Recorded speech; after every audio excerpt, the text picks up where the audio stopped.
આટલું શેમ્પુ બનશે શેમ્પુ બેઝમાં એડ કરી રહ્યા છીએ, આટલું બધું નહીં જોઈએ અડધું તો બહુ થઈ ગયું ઉમેરી રહ્યા છીએ આપણે અરીઠા પાવડર.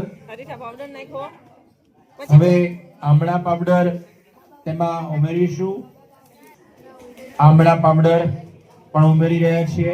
શેમ્પુ બેઝમાં પહેલા અરીઠા પાવડર ઉમેર્યો, પછી આમળા પાવડર, અને હવે જે ઉમેરી રહ્યા છે એ શિકાકાઈ. પહેલા ગામડાઓમાં શિકાકાઈનો સાબુ પણ મળતો હતો. પાવડર આપણે ઉમેરી રહ્યા છીએ. બધું ઉમેરી અને પછી આવો ડંકો લઈ અને હલાઈ નાખવાનું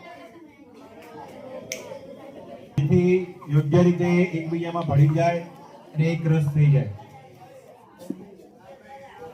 આ મિશ્રણ યોગ્ય રીતે ભેળવાઈ જાય, સરસ મજાનું શેમ્પુ તૈયાર થઈ જાય.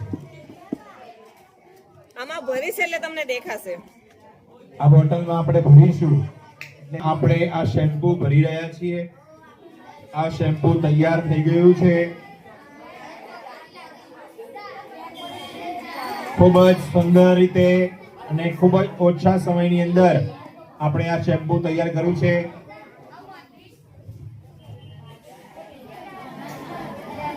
તમારા ઘરે પણ તમે આ રીતે બનાવી શકો.